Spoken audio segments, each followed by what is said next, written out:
दोस्तों, क्या आपने कभी सोचा है कि जीवन में दुख क्यों आता है? क्यों हम कितनी भी कोशिश करें, पीड़ा हमारा पीछा नहीं छोड़ती? हिंदू धर्म और वेदांत दर्शन ने इस प्रश्न का उत्तर हजारों साल पहले ही दे दिया था। आज हम जानेंगे दुख के वो 5 मूल कारण जो हमारे जीवन को अंधकार में डालते हैं। पहला और सबसे बड़ा कारण अविद्या यानी ज्ञान। पतंजलि के योग सूत्र में कहा गया है, अविद्या सभी दुखों की जड़ है। लेकिन यह अज्ञान किस बात का है? यह अज्ञान है अपनी असली पहचान का। हम मानते हैं कि हम यह शरीर हैं, यह मन है, यह नाम और रूप है, लेकिन आत्मा इन सब से परे है। जब तक हम खुद को शरीर और मन समझते रहेंगे, तब तक दुख आता रहेगा। जैसे रस्सी को अंधेरे में सांप समझकर डर लगता है, वैसे ही अज्ञान में हम मिथ्या को सत्य मान लेते हैं। दूसरा कारण अहंकार। जब अज्ञान होता है तो मनुष्य सोचने लगता है, मैं ही सब कुछ हूँ। मेरी इच्छा, मेरा सम्मान, मेरा परिवार, मेरी संपत्ति, यही झूठी मैं की भावना है। भागवत गीता में श्री कृष्ण कहते हैं, जो मनुष्य अहंकार में डूबा है वह कर्म का बंधन नहीं तोड़ सकता, और जहाँ बंधन है वहाँ दुख है।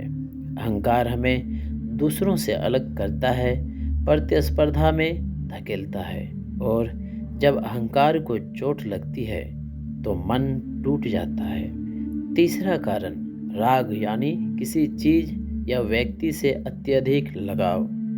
जो चीज़ें हमें सुख देती है, हम उनसे चिपक जाते हैं। धन, रिश्ते, प्रसिद्धि, सुंदरता, इन सब से राग हो जाता है। लेकिन इस संसार में कुछ भी अस्थाई नहीं है। जब वह चीज़ छिन जाती है तो दुख का सैलाब आता है।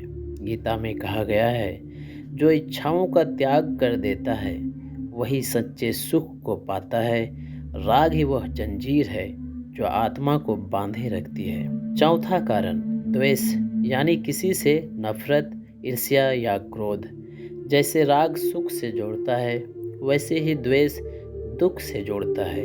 जिस इंसान से हमें द्वेष है, हम उसके बारे में बार बार सोचते हैं और खुद को ही जलाते रहते हैं। महाभारत में कहा गया है, क्रोध से विवेक नष्ट होता है, और जब विवेक नष्ट होता है तो पतन निश्चित है। द्वेष एक ऐसी आग है जो दूसरे को जलाने की कोशिश में खुद को ही राख कर देती है। पांचवा कारण अभिनिवेश यानी मृत्यु का भय और जीवन से अत्यधिक मोह। यह सबसे सूक्ष्म और गहरा कारण है। हर जीव, चाहे ज्ञानी हो या अज्ञानी, मृत्यु से डरता है। लेकिन हिंदू दर्शन कहता है, आत्मा अमर है, न यह जन्म लेती है न मरती है। जब हम इस सत्य को समझ लेते हैं, तब भय स्वयं ही विदा हो जाता है। श्री कृष्ण ने गीता में कहा, नैनम छिन्दन्ति शस्त्राणि। इस आत्मा को न शस्त्र काट सकते हैं, न आग जला सकती है। जब यह ज्ञान हो जाए तो दुख का आधार ही समाप्त हो जाता है। तो मित्रों, यह है दुख के 5 मूल कारण। हिंदू अध्यात्म के अनुसार अविद्या, अहंकार, राग, द्वेष और अभिनिवेश। जब हम इन्हें पहचान लेते हैं तो इनसे मुक्ति का मार्ग भी दिखने लगता है। याद रखिए, दुख से भागने की जरूरत नहीं है, दुख को समझने की जरूरत है, और यही है आध्यात्मिक जागरण का पहला कदम। अगर यह वीडियो आपको अच्छा लगा तो लाइक करें और इस चैनल को सब्सक्राइब जरूर करें, ताकि आगे भी इस तरह का वीडियो मिलती रहे। मिलते हैं अगले वीडियो में। धन्यवाद।